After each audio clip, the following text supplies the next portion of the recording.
एक महानगरी में एक नया मंदिर बन रहा था। हजारों श्रमिक उस मंदिर को बनाने में व्यस्त थे।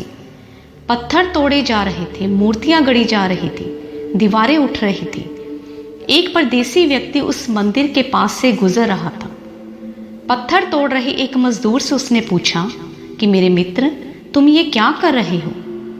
उस मजदूर ने क्रोध से अपनी हथौड़ी नीचे पटक दी, आंखें ऊपर उठाई जैसे उन आंखों में आग की लपटें हों।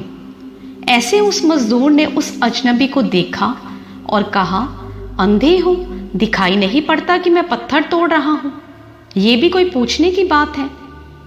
और वापस से पत्थर तोड़ना शुरू कर दिया। वह अजनबी बहुत हैरान हुआ और सोचने लगा कि मैंने ऐसी तो कोई बात उससे नहीं पूछी थी कि इतने क्रोध में मुझे उत्तर मिला। वे आगे बढ़ा और उसने दूसरे मजदूर से, जो पत्थर तोड़ रहा था, उससे भी यही पूछा कि मेरे मित्र, तुम ये क्या कर रहे हो? उस मजदूर ने जैसे सुना ही ना हो। बहुत देर बाद उसने आंखें ऊपर उठाई, सुस्त और उदास हारी हुई आंखें, जिनमें कोई ज्योति ना हो, कोई भाव ना हो। उसने कहा कि मैं क्या कर रहा हूं? मैं तो अपने बच्चों के लिए, पत्नी के लिए रोजी रोटी कमा रहा हूं। उतनी ही उदासी और सुस्ती से उसने फिर पत्थर तोड़ना शुरू कर दिया। वह अजनबी और आगे बढ़ा और उसने तीसरे मजदूर से पूछा।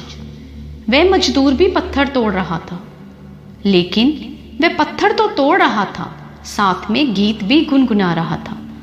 उसने उस मजदूर से पूछा कि मेरे मित्र, तुम ये क्या कर रहे हो? उस मजदूर ने आंखें ऊपर उठाई, जैसे उन आंखों में खुशी से फूल झड़ रहे हों। आनंद भरी आंखों से उसने उस अजनबी को देखा और कहा, देखते नहीं मैं भगवान का मंदिर बना रहा हूं। उसने फिर गीत गाते हुए पत्थर तोड़ना शुरू कर दिया। वे तीनों व्यक्ति पत्थर तोड़ रहे थे। वे तीनों व्यक्ति एक ही काम में व्यस्त थे, लेकिन एक क्रोध से तोड़ रहा था, एक उदासी से और एक आनंद के भाव से। जो क्रोध से तोड़ रहा था, उसके लिए पत्थर तोड़ना सिर्फ पत्थर तोड़ना था, और निश्चय ही पत्थर तोड़ना कोई आनंद की बात नहीं हो सकती। और जो पत्थर तोड़ रहा था, वे अगर सारे जगत के प्रति क्रोध से भी भर गया हो तो भी आश्चर्य नहीं। जिसे जीवन में पत्थर ही तोड़ना पड़ता है, वे जीवन के प्रति धन्यता का, कृतज्ञता का भाव कैसे प्रकट कर सकता है? दूसरा व्यक्ति भी पत्थर तोड़ रहा था, लेकिन उदास था, हारा हुआ था।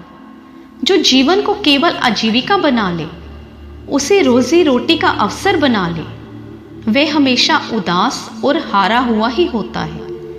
ऐसे व्यक्ति आनंद को उपलब्ध नहीं हो सकते। उन्हें अपना जीवन बोझ लगने लगता है, जिसे वो ढोकर पूरा करता रहता है और जिसमें प्रतिपल मृत्यु निकट आती चली जाती है। तीसरा व्यक्ति आनंद से पत्थर तोड़ रहा था। वे पत्थर भी ठीक वैसे ही पत्थर थे जैसे दूसरे मजदूर तोड़ रहे थे। उसके पत्थर तोड़ने के क्रम में भी कोई भेद ना था, लेकिन वे भगवान का मंदिर बना रहा था। जीवन अगर आनंद को उपलब्ध हो जाए तो आश्चर्य कैसा। जीवन वही हो जाता है जिस भाव को लेकर हम जीवन में प्रविष्ट होते हैं। जीवन वही हो जाता है जो हम उसे बनाने को आतुर होते हैं, उत्सुक होते हैं। जीवन मिलता नहीं, निमित्त करना होता है। जीवन बना बनाया उपलब्ध नहीं होता, सृजन करना होता है। जन्म के साथ अवसर मिलता है, जीवन नहीं। धन्यवाद। अगर आपको ये वीडियो अच्छी लगी है तो वीडियो को लाइक कीजिए और सब्सक्राइब बटन पर क्लिक करके इस चैनल को ग्रो करने में सपोर्ट करें। बेल नोटिफिकेशन को भी ऑन कर लीजिए ताकि हमारी आने वाली वीडियो को आप मिस ना कर पाओ।